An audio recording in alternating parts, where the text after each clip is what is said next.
बहुत बहुत स्वागत है आज के इस सत्र में आप सभी का। फ्रेंड्स, आज के इस सत्र में हम एक फिजिक्स का इम्पॉर्टेंट टॉपिक डिस्कस करने जा रहे हैं। आज हम डिस्कस करने वाले हैं स्ट्रीमलाइन फ्लो, धारा रेखीय प्रवाह। स्ट्रीमलाइन फ्लो मेन टॉपिक के अंतर्गत हम आज जो देखेंगे वो टॉपिक्स हैं streamline flow, turbulent flow, laminar flow, critical velocity and Reynold number. हम इन पॉइंट्स को आज कवर करेंगे अपने आज के डिस्कशन में। तो आइए स्टार्ट करते हैं स्ट्रीमलाइन फ्लो से। फ्रेंड्स, ये डायग्राम आप देख पा रहे हैं जिसमें मैंने एक स्ट्रीमलाइन, एक धारा रेखा शो किया हुआ है और यहीं से हम स्टार्ट करते हैं स्ट्रीमलाइन फ्लो। यानी क्या होता है, हम कब कहते हैं कि हमारा जो लिक्विड का फ्लो है वो स्ट्रीमलाइन है। When a liquid flows such that each particle of the liquid passing through a given point moves along the same path. When a liquid flows such that each particle of the liquid passing through a given point moves along the same path. यानी एक point से जो भी liquid particle pass होगा वो same path को follow करेगा। For example, अगर हम इस स्ट्रीमलाइन को देखें जहां हमने ए बी सी ये पॉइंट्स यहाँ पे शो किए हुए हैं और इसमें हम ए पॉइंट को सबसे पहले ऑब्जर्व करें तो ए पॉइंट से जो पार्टिकल भी पास होंगे वो सभी एक ही पाथ को फॉलो करेंगे। यानी अगर पहला पार्टिकल ए से क्रॉस करता है और ए के बाद फिर वो बी पर और बी के बाद सी पर जाकर के इस स्ट्रीमलाइन ए बी सी को फॉलो करता है, तो इस फर्स्ट पार्टिकल के बाद ए पॉइंट से जितने भी पार्टिकल निकलेंगे वो सभी ए बी सी पाथ को ही फॉलो करेंगे। यानी एक पॉइंट से जितने भी पार्टिकल पास होंगे वो सभी एक ही पाथ को फॉलो करेंगे। And particle has the same velocity at any given point as its predecessor, then the flow is called streamline flow or steady flow. तो फ्रेंड्स, यहाँ स्ट्रीमलाइन फ्लो के बारे में आपने देखा कि जो पार्टिकल फर्स्ट पॉइंट ए से पास होंगे वो सभी एक ही पाथ को फॉलो कर रहे हैं। यानी एक गिवन पॉइंट को फॉलो करने, एक गिवन पॉइंट से पास होने वाले सभी पार्टिकल एक ही पाथ को फॉलो करेंगे और किसी एक गिवन पॉइंट से जब भी पार्टिकल पास होगा तो उस गिवन पॉइंट से पर पार्टिकल की वेलोसिटी भी सेम होगी।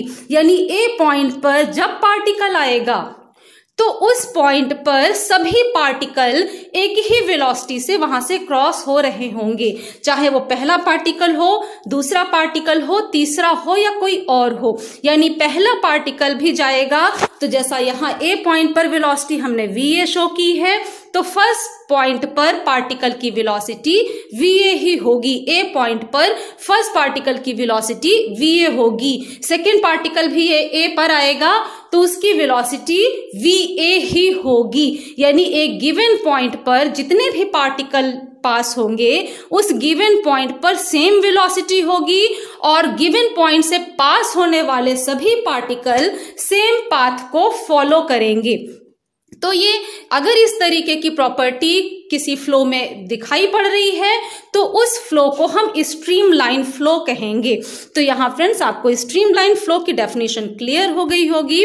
अब हम आगे चलते हैं कि स्ट्रीमलाइन फ्लो में और क्या क्या प्रॉपर्टीज हो सकती हैं। तो फर्स्ट पॉइंट हमारे पास है, we consider the flow of the liquid along the path A B C. यानी ए बी सी से हमने एक स्ट्रीमलाइन को शो किया है जिसको लेकर के अभी हमने आपने डिस्कस किया स्ट्रीमलाइन की डेफिनेशन को। Every successive particle passes through point A with constant velocity VA, यानी A पॉइंट से, जैसा कि अभी मैंने पीछे बताया कि अगर फ्लो स्ट्रीम लाइन है तो गिवन पॉइंट से पास होने वाले सभी पार्टिकल सेम वेलोसिटी से क्रॉस होंगे। यानी अगर A पॉइंट पर जो भी पार्टिकल आएगा उसकी वेलोसिटी यहां पर होगी VA, और उस पार्टिकल वेलोसिटी की डायरेक्शन क्या होगी, तो स्ट्रीम लाइन पर A पॉइंट पर हम टैंजेंट ड्रॉ कर दें, जो टैंजेंट की डायरेक्शन होगी A पॉइंट पर, वही A पॉइंट से पास होने वाले पार्टिकल्स के वेलोसिटी की डायरेक्शन होगी। इसी तरीके से अगर हम आगे पॉइंट पर चलते हैं तो हम A के बाद B और B के बाद C पर जाएंगे, क्योंकि स्ट्रीम लाइन की डेफिनेशन में ही आपने देखा कि जो भी पार्टिकल A पॉइंट से गया वो B और C यानी सेम पाथ को फॉलो करेंगे। एक गिवन पॉइंट से पास होने वाले सभी पार्टिकल सेम पाथ को फॉलो करते हैं, यानी A पॉइंट से जो भी पार्टिकल पास हो रहा है वो A के बाद B, B के बाद C पर ही जाएगा। और यहाँ आप ये भी देख पा रहे हैं कि अलग अलग पॉइंट पर वेलोसिटी डिफरेंट हो सकती है, लेकिन एक ही पॉइंट से पास होने वाले सभी पार्टिकल्स की वेलोसिटी सेम होगी। यानी A पॉइंट पर जो पार्टिकल हैं उनकी वेलोसिटी VA होगी। अगर पार्टिकल B पॉइंट पर पहुंच गए हैं तो जो भी पार्टिकल B पर पहुंचेगा वहां पर वेलोसिटी VB होगी। इसी तरीके से जो भी पार्टिकल C पॉइंट पर पहुंचेगा उसकी वेलोसिटी VC होगी। और किसी भी पॉइंट पर, एक स्ट्रीम लाइन पर, एक धारा रेखा पर किसी भी पॉइंट पर अगर वेलोसिटी की डायरेक्शन चाहिए तो हम उस पॉइंट पर टैंजेंट यानी स्पर्श रेखा ड्रॉ कर देते हैं। उस टैंजेंट की डायरेक्शन उस पॉइंट पर वेलोसिटी की डायरेक्शन हमें बताती है। यानी यहाँ A पॉइंट पर वेलोसिटी की डायरेक्शन, A पॉइंट पर जो टैंजेंट ड्रॉ किया उसकी डायरेक्शन होगी, B पॉइंट पर जो वेलोसिटी की डायरेक्शन है वो B पॉइंट पर टैंजेंट की डायरेक्शन होगी, और C पॉइंट पर जो वेलोसिटी की डायरेक्शन है वो C पॉइंट पर टैंजेंट की डायरेक्शन होगी।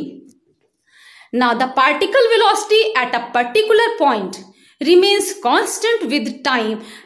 डेफिनेशन में भी ये बात मैंने डिस्कस की है कि किसी भी स्ट्रीम लाइन पर, किसी धारा रेखा पर, किसी गिवन पॉइंट पर वेलोसिटी फिक्स रहती है। जो भी पार्टिकल A पॉइंट पर पहुंचेगा उसकी वेलोसिटी वहां पर एक फिक्स वैल्यू होगी, जिसे यहां हमने VA से शो किया गया है। But the velocities at different points में और मे नॉट बी सेम। अब A पर अगर VA है तो B पर कुछ और वैल्यू भी हो सकती है और यही सेम वैल्यू भी हो सकती है। यानी एक गिवन पॉइंट पर सभी पार्टिकल्स एक ही वेलोसिटी से जाएंगे। A पर हैं तो सभी VA से जाएंगे। अब जब A से B पर पार्टिकल पहुंचेगा तो B पर उसकी वेलोसिटी डिफरेंट भी हो सकती है और सेम भी हो सकती है। यहाँ B पर हमने वेलोसिटी VB दिखाया है। अब जो भी पार्टिकल B पर पहुंचेगा तो B पर उसकी वेलोसिटी VB ही हो जाएगी। यानी B पॉइंट की जो फिक्स वेलोसिटी की वैल्यू है वही वेलोसिटी पार्टिकल की B पॉइंट पर होगी। Now the streamline flow is possible only if the liquid velocity does not exceed a limiting value called the critical velocity। यहाँ critical velocity टर्म हमने use किया है, जिसे हम अभी आगे एक्सप्लेन करेंगे कि क्या होती है critical velocity। तो फ्रेंड्स ये जान लेना जरूरी है हमारे लिए कि लिक्विड जब फ्लो करता है, अगर उसका रेट ऑफ फ्लो यानी उसकी जो वेलोसिटी है वो एक क्रिटिकल वैल्यू, एक फिक्स वैल्यू ऐसी है जिससे कम है तो फ्लो स्ट्रीमलाइन होगा, और अगर वेलोसिटी उससे ज्यादा हो जाती है तो स्ट्रीमलाइन फ्लो डिस्टर्ब हो जाता है। The fixed path followed by the particle is called streamline. अब स्ट्रीमलाइन फ्लो है लिक्विड में, तो जो पार्टिकल ये फिक्स्ड पाथ फॉलो कर रहा है। फिक्स्ड पाथ क्यों? क्योंकि हम लोग स्टार्टिंग से कह रहे हैं कि जो भी पार्टिकल किसी एक गिवन पॉइंट से पास हो रहा है तो वो सेम पाथ ही फॉलो करेंगे। यानी अगर एक नंबर पार्टिकल ए पॉइंट पर पहुंचा है तो वो ए के बाद बी के बाद सी पर ही जाएगा। सेकंड नंबर पार्टिकल भी अगर ए पर पहुंचा है तो वो भी सेम पाथ फॉलो करेगा। तो इस तरीके से हमें एक फिक्स्ड पाथ मिलता है स्ट्रीमलाइन फ्लो में, और वो फिक्स्ड पाथ जो कि पार्टिकल फॉलो कर रहे हैं उसी फिक्स्ड पाथ को हम स्ट्रीमलाइन कहते हैं। And the tangent at this path at any point, इस स्ट्रीम लाइन के किसी भी पॉइंट पर जाकर हम टेंजेंट ड्रॉ कर दें तो वो टेंजेंट की डायरेक्शन उस पॉइंट पर जो पार्टिकल है उनकी वेलोसिटी की डायरेक्शन बताता है और साथ ही लिक्विड फ्लो की डायरेक्शन भी बताता है। The tangent to this path at any point gives the direction of flow of liquid at that point. अब स्ट्रीमलाइन ट्यूब की हम बात करेंगे। हमने स्ट्रीमलाइन में क्या देखा कि एक फिक्स्ड पाथ है जिसे लिक्विड फ्लो जो कर रहा है उसके पार्टिकल्स फॉलो करते हैं। तो वहां हमने क्या देखा कि जो पार्टिकल, जितने भी पार्टिकल किसी एक गिवन पॉइंट ए से पास हो रहे थे तो वो ए के बाद बी और बी के बाद सी, इस तरीके से एक फिक्स्ड पाथ को फॉलो करते चले जाते हैं। यानी जो पार्टिकल ए पर पहुंचा वो बी पर ही पहुंचेगा। यहां कोई पॉसिबिलिटी ऐसी नहीं है कि पार्टिकल ए पर गया और उसके बाद बी पर न जाकर किसी और डायरेक्शन में चला जाए, ऐसी कोई भी पॉसिबिलिटी नहीं है। यानी एक फिक्स्ड पाथ फॉलो होता है और इस तरीके से हमें कई स्ट्रीम लाइंस मिलती हैं लिक्विड के अंदर जब लिक्विड फ्लो करता है स्ट्रीमलाइन फ्लो में। और अगर इन हम स्ट्रीम लाइंस को बहुत सारी मिला दें तो स्ट्रीम लाइंस का एक बंडल बन जाता है। This bundle of streamline, a bundle of streamlines forming a tubular region is called a streamline tube or tube of flow। यानी कई सारी स्ट्रीमलाइन जब मिल जाती हैं तो उससे हमें एक ट्यूब का शेप का एक रीजन मिल जाता है और ये ट्यूब जो कि कई स्ट्रीम लाइंस के मिलने से बना है इसलिए इसे हम कहते हैं स्ट्रीमलाइन ट्यूब और the tube of flow. The boundary of such a tube is always parallel to the velocity of fluid particles. यानी यहां हमने स्ट्रीम लाइंस को मिलाकर के स्ट्रीमलाइन ट्यूब बनाया है। तो यहां जो बाउंड्री पर, यानी बाउंड्री कहां से बन रही है, स्ट्रीम लाइन से ही बन रही है। कई सारे स्ट्रीम लाइंस आप देख पा रहे हैं, ये सारे स्ट्रीम लाइंस हैं, इनको हमने मिला दिया तो एक ट्यूब का शेप हमारे पास आ जाता है। और ये जो ट्यूब का शेप आया इसकी बाउंड्री भी कोई ना कोई स्ट्रीम लाइन ही बना रही है। तो बाउंड्री पर जो स्ट्रीम लाइन हमारी बन रही है, अभी स्ट्रीम लाइन को पढ़ते समय हमने देखा कि स्ट्रीम लाइन के किसी भी पॉइंट पर हम टेंजेंट ड्रॉ कर दें तो टेंजेंट की जो डायरेक्शन होगी वो वहां पे फ्लूइड के फ्लो की डायरेक्शन को दिखाएगा। तो इसका मतलब क्या हुआ कि boundary of such a tube is always parallel to the velocity of fluid flow. यानी लिक्विड का जो पार्टिकल है उसके फ्लो के पैरेलल ही होगा स्ट्रीम लाइन ट्यूब की boundaries. No fluid particle can cross the boundaries of such streamline tube. अब कोई भी पार्टिकल इस पूरे स्ट्रीमलाइन ट्यूब के अंदर, लिक्विड का कोई भी ऐसा पार्टिकल नहीं होगा जो इस बाउंड्री को क्रॉस करके बाहर जा सके। ऐसा क्यों? क्योंकि स्ट्रीमलाइन फ्लो में आपने देखा कि जो पार्टिकल किसी एक गिवन पॉइंट से पास होगा वो आगे सेम पाथ फॉलो करेंगे। सभी पार्टिकल एक गिवन पॉइंट से पास होने वाले सेम पाथ को ही फॉलो करते हैं। तो इस तरीके से जो बाउंड्री पर स्ट्रीम लाइन है उसके एक पॉइंट का जो पार्टिकल होगा वो सेम पाथ फॉलो करते हुए इसी स्ट्रीम लाइन पे जाएगा। इसी तरह हम दूसरी बाउंड्री भी देखें तो इसी स्ट्रीम लाइन पे जाएगा। यानी पार्टिकल यहाँ अगर एक पॉइंट से क्रॉस हुआ है तो मुड़ करके दूसरी डायरेक्शन में कभी नहीं जाएगा। तो इसलिए हम यहाँ कह सकते हैं कि लिक्विड का कोई भी पार्टिकल ऐसा नहीं होगा जो स्ट्रीम लाइन ट्यूब के बाउंड्री को क्रॉस करके निकल जाए। It is because of the property of stream line. Stream line की ही प्रॉपर्टी है जिससे ये स्ट्रीम लाइन ट्यूब में हम कह पा रहे हैं कि कोई भी लिक्विड का पार्टिकल स्ट्रीम लाइन की बाउंड्री को क्रॉस करके नहीं जाएगा ना। अदर प्रॉपर्टीज कुछ हैं स्ट्रीम लाइन की, वो भी हम यहां डिस्कस कर लें। No two stream lines can cross each other. If they cross, at the point of intersection, particles will have two different directions of flow. This will destroy the steady nature of the fluid flow. Streamline flow अगर हो रहा है liquid के अंदर तो कोई भी दो स्ट्रीमलाइन लिक्विड की एक दूसरे को क्रॉस नहीं करेंगी। क्यों नहीं क्रॉस करेंगी? क्योंकि स्ट्रीमलाइन की प्रॉपर्टी है कि जो लिक्विड एक पॉइंट से पास हो रहा है, एक पॉइंट से जितने भी लिक्विड पार्टिकल पास हो रहे हैं वो सभी लिक्विड पार्टिकल सेम पाथ को फॉलो करते हुए एक स्ट्रीमलाइन बनाएंगे, और उस स्ट्रीमलाइन के किसी भी पॉइंट पर हम टैंजेंट ड्रॉ कर दें तो वो टैंजेंट उस पॉइंट पर पार्टिकल के वेलोसिटी की डायरेक्शन देगा। अब अगर हम ये कह दें कि दो स्ट्रीमलाइन क्रॉस कर रहे हैं इस पॉइंट पर, तो यहाँ पे एक स्ट्रीम लाइन पर टेंजेंट ड्रॉ करेंगे तो इधर जाएगा और दूसरी स्ट्रीम लाइन पर टेंजेंट ड्रॉ करेंगे तो इधर जाएगा। यानी at the point of intersection, जिस पॉइंट पर दो स्ट्रीम लाइन क्रॉस कर रहे हैं उस पॉइंट पर दो वेलोसिटी की डायरेक्शंस होंगी और एक पार्टिकल दो डायरेक्शन में नहीं जा सकता। और अगर ऐसा हो रहा है तो वो स्ट्रीमलाइन फ्लो नहीं होगा, वो स्टडी नेचर ही वहां डिस्ट्रॉय हो जाता है। यानी अगर लिक्विड स्ट्रीमलाइन फ्लो में है तो कोई भी दो स्ट्रीमलाइन एक दूसरे को क्रॉस नहीं कर सकती। Tangent at any point of a streamline gives the direction of flow of liquid particle at that point, and the velocity of the particle remains constant at any point of the streamline, but it may differ from one point to other। ये हम लोगों ने ये दोनों point शुरू से ही discuss कर रहे हैं स्ट्रीमलाइन की प्रॉपर्टी में, कि किसी भी गिवन पॉइंट पर जितने भी पार्टिकल वहां से पास होंगे उन सब की वेलोसिटी सेम होगी, लेकिन एक पॉइंट से दूसरे पॉइंट पर, जैसे हमने स्ट्रीम लाइन में देखा पॉइंट ए पॉइंट बी, तो ए पॉइंट पर पार्टिकल है तो V A velocity, B point पर है तो वी बी वेलोसिटी। ये वी ए और वी बी सेम भी हो सकते हैं और डिफरेंट भी, लेकिन ए पॉइंट पर जब पार्टिकल होगा तो वेलोसिटी वी ए ही होगी और बी पॉइंट पर जब पार्टिकल होगा तो वी बी ही, यानी बी पॉइंट वाली ही वेलोसिटी होगी। गिवन पॉइंट पर जो भी पार्टिकल आएगा उसकी वेलोसिटी फिक्स होगी ना।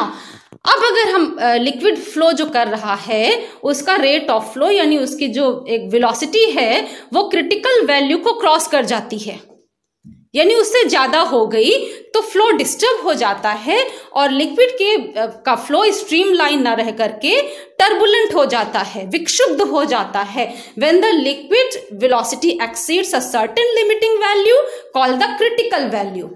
क्रांतिक वेलोसिटी जो होती है, क्रिटिकल वैल्यू, उससे ज्यादा हो गई लिक्विड की velocity, the path and the velocity of the liquid particle changes continuously. अगर क्रिटिकल वेलोसिटी से ज्यादा हो जाती है लिक्विड की वेलोसिटी तो लिक्विड के फ्लो में पार्टिकल्स का पाथ और उनकी जो डायरेक्शन है वेलोसिटी की, the path and the velocity of the liquid particles, यानी पार्टिकल किस पाथ पे जाएगा और उसकी वेलोसिटी क्या होगी वो कंटिन्यूअसली चेंज होने लग जाएगा।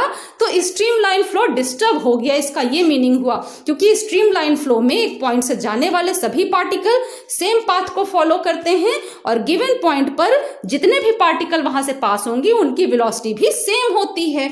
अगर ये प्रॉपर्टी डिस्टर्ब हो गई तो इसका मतलब है स्ट्रीमलाइन फ्लो डिस्टर्ब होकर के टर्बुलेंट हो गया।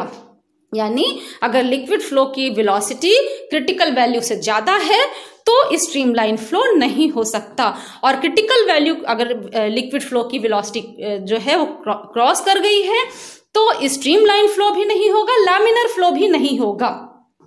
लैमिनर का मतलब क्या है? लैमिनाज यानी लेयर। अगर लिक्विड एक लेयर के ऊपर दूसरा लेयर, दूसरे के ऊपर तीसरा लेयर, इस तरह लेयर्स में अगर लिक्विड फ्लो कर रहा है तो उसे हम कहते हैं laminar flow. When the velocity of the flow of a liquid is less than its critical value, the liquid flows steadily. Each layer of the liquid slides over the other. यानी liquid layers में flow करेगा, then its flow is laminar flow. तो अब यहां question आता है क्या है क्रिटिकल वेलोसिटी, कि अगर लिक्विड का फ्लो जो है, लिक्विड की वेलोसिटी जो है क्रिटिकल वैल्यू तक है तो फ्लो स्ट्रीमलाइन और लैमिनर होगा, और अगर उसके ऊपर चली गई तो वो टर्बुलेंट हो गया, विक्षुब्ध हो गया। The critical velocity of a liquid is that limiting value of velocity of its particle up to which the flow is streamlined and above which the flow becomes turbulent। यानी जिस वेलोसिटी तक हमें streamline flow मिलता है और उसके ऊपर अगर हो गई लिक्विड की वेलोसिटी तो हमारा फ्लो स्ट्रीमलाइन से डिस्टर्ब हो जाता है, उसी क्रिटिकल वैल्यू को कहते हैं क्रिटिकल वेलोसिटी। और वो क्रिटिकल वेलोसिटी अगर किसी पाइप में लिक्विड फ्लो कर रहा है तो क्रिटिकल वेलोसिटी कितनी होगी उसका एक एक्सप्रेशन हमें निकालना है, और उसे निकालने के लिए हम डायमेंशनल एनालिसिस मेथड यहां पर यूज करने वाले हैं।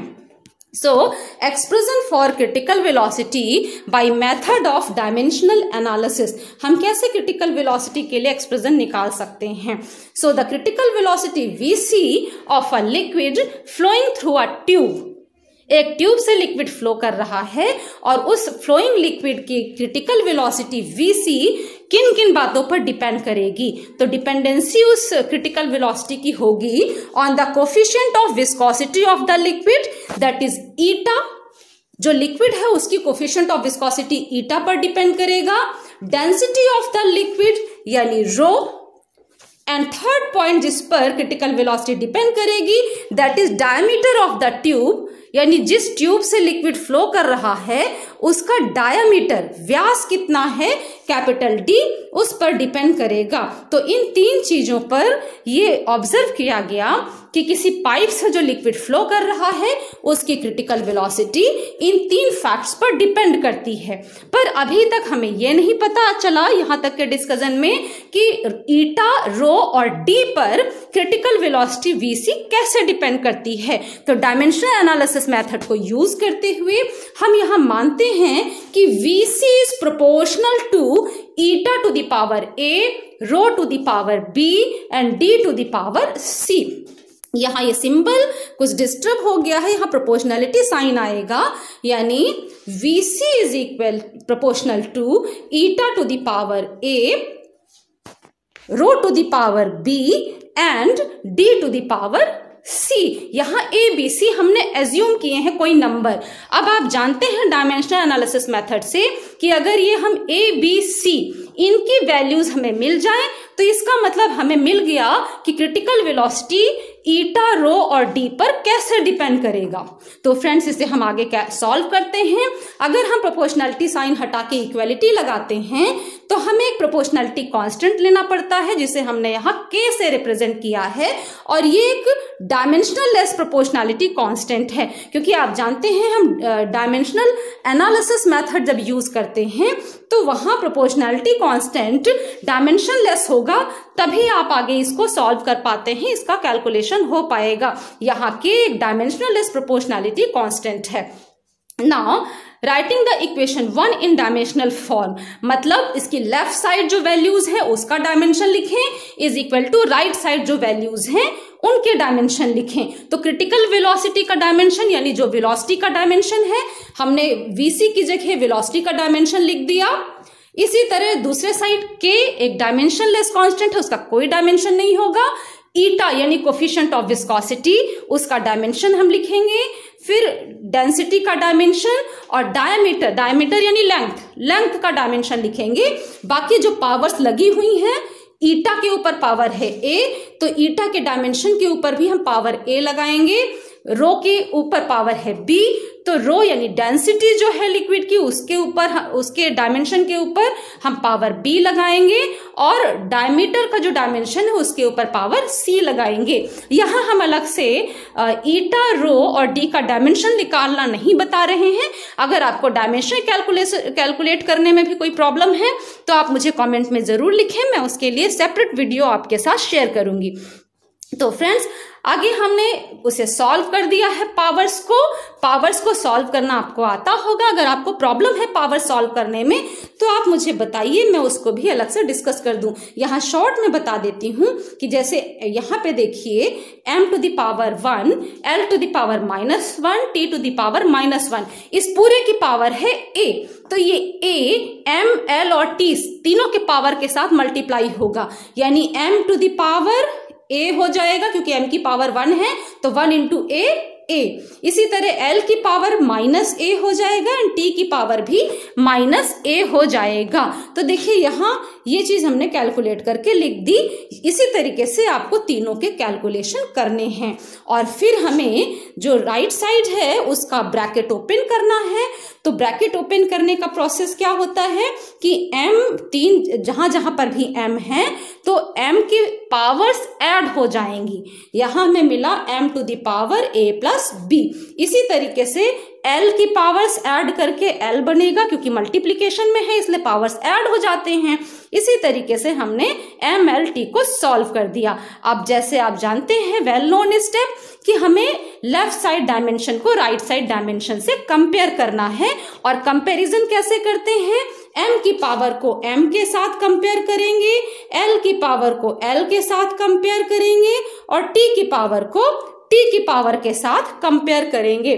तो लेफ्ट साइड में m की पावर है 0 और राइट साइड में है a प्लस b, इसलिए हमें एक इक्वेशन मिल गई a plus b is equal to 0। इसी तरह लेफ्ट साइड में l की पावर 1 और राइट साइड में है -a plus 3b -a minus 3b plus c। तो हमें मिल जाएगा -a minus 3b plus c is equal to 1। इसी तरीके से t की पावर को कंपेयर किया तो -a इज इक्वल टू -1। और इन तीनों इक्वेशंस को हम सॉल्व कर लेते हैं तो उसे सॉल्व करते ही हमें ABC की वैल्यू मिल जाती है। अगर आपको ये तीन इक्वेशन सॉल्व करने में कोई प्रॉब्लम आ रही है तो आप कमेंट लिखिए, मैं आपको कमेंट के थ्रू जवाब दूंगी उसका और इसका सोल्यूशन आपको बता दूंगी। तीन इक्वेशन सॉल्व करना बहुत ही एक इजी प्रोसेस है। तो यहाँ हमें ABC तीनों की जो वैल्यूज मिली उसको पीछे जो इक्वेशन हमारे पास आई थी VC is equal to K eta to the power value आई थी, हमने ABC लिया था eta to the power A, rho to the power B and D to the power C। तो हमने ABC की वैल्यू सब्स्टिट्यूट कर दिया तो हमें मिला VC is equal to K eta power 1 rho to the power -1 and D to the power -1। Power जो -1 में है ऑफ कोर्स वो न्यूमरेटर से डिनोमिनेटर में ले आए तो +1 हो जाएगा, यानी VC is equal to K eta upon rho D। ये एक्सप्रेशन हमें मिल गया। तो यहाँ अगर हम कोफिशिएंट ऑफ किसी भी लिक्विड के लिए जो किसी गिवन पाइप में फ्लो कर रहा है, जहां पाइप का डायमीटर d है, जो लिक्विड फ्लो कर रहा है उसकी डेंसिटी रो है और कोफिशिएंट ऑफ विस्कोसिटी है ईटा, वो वैल्यूज रखेंगे तो क्रिटिकल वेलोसिटी VC हमें यहाँ पर मिल जाएगी। तो इस तरीके से हम क्रिटिकल वेलोसिटी का यहाँ एक्सप्रेशन निकाल पाए और इस एक्सप्रेशन को यूज करके गिवन लिक्विड के लिए हम क्रिटिकल वेलोसिटी कैलकुलेट कर सकते हैं। तो इस टाइप का आपको न्यूमेरिकल दिया जा सकता है। आप ईटा, रो और D का जो वैल्यूज हैं वो सब्स्टिट्यूट करेंगे और क्रिटिकल वेलोसिटी निकाल लेंगे। और आज का जो लास्ट टॉपिक है डिस्कशन का वो रेनॉल्ड नंबर है। तो फ्रेंड्स, रेनॉल्ड नंबर क्या होता है? एक ऐसा नंबर है जो हमें ये बताता है कि लिक्विड का फ्लो स्ट्रीमलाइन होगा या टर्बुलेंट।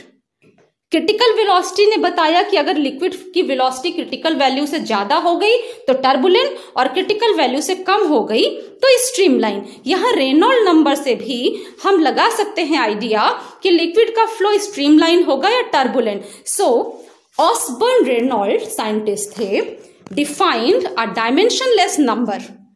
जो रेनॉल्ड नंबर है वो एक डायमेंशनलेस नंबर है, ऑसबर्न रेनॉल्ड ने इसे डिफाइन किया था। And its value, the value of this Reynolds number, value gives one an approximate idea whether the flow will B turbulent और स्ट्रीमलाइंड। यानी रेनॉल्ड नंबर हमें ये बताएगा कि लिक्विड का फ्लो टर्बुलेंट होगा या स्ट्रीमलाइन, इसका हमें आइडिया देता है। इस रेनॉल्ड नंबर को हम RE से रिप्रेजेंट करते हैं और इसके लिए जो एक्सप्रेशन होता है, यानी हम ये नंबर RE तो इसका रिप्रेजेंटेशन है, किसी गिवन पाइप के थ्रू जो लिक्विड फ्लो कर रहा है उसके लिए रेनॉल्ड नंबर कितना होगा, तो वो निकालने के लिए एक्सप्रेशन है RE is equal to rho VD upon ईटा।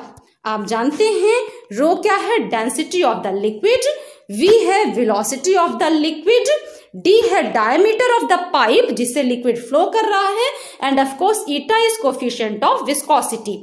अगर गिवन लिक्विड और पाइप के लिए हम ये वैल्यूज इस एक्सप्रेशन में सब्स्टिट्यूट करेंगे रो VD अपॉन ईटा में, तो हमें उस पर्टिकुलर केस के लिए रेनॉल्ड नंबर RE की एक वैल्यू मिलेगी।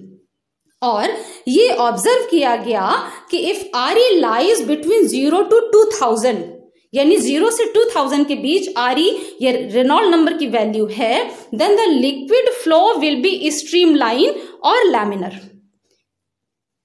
और अगर RE is greater than 3000, the liquid flow is turbulent. यानी ये जो कैलकुलेट किया हमने RE को डेटा रख करके, अगर वो 3000 से ज्यादा है तो लिक्विड का फ्लो टर्बुलेंट ही होगा, लेकिन अगर 2000 से 3000 के बीच है RE की वैल्यू, the flow of liquid is unstable, it में change from laminar to turbulent. यानी ये चेंज होता रहेगा लैमिनर से टर्बुलेंट और टर्बुलेंट से लैमिनर के बीच, अगर ये कैलकुलेटेड RE 2000 से 3000 के बीच आती है तो फ्रेंड्स ये रेनॉल्ड नंबर के बारे में था। तो आशा करते हैं कि आज के इस वीडियो से आपको स्ट्रीमलाइन फ्लो, क्रिटिकल वेलोसिटी और रेनॉल्ड नंबर के संबंध में अच्छी जानकारी मिली होगी। और अगर ये वीडियोस आपके लिए हेल्पफुल हैं तो वीडियो को लाइक करना और चैनल को सब्सक्राइब करना बिल्कुल भी ना भूलें। और आज की इस वीडियो को देखने के लिए थैंक यू।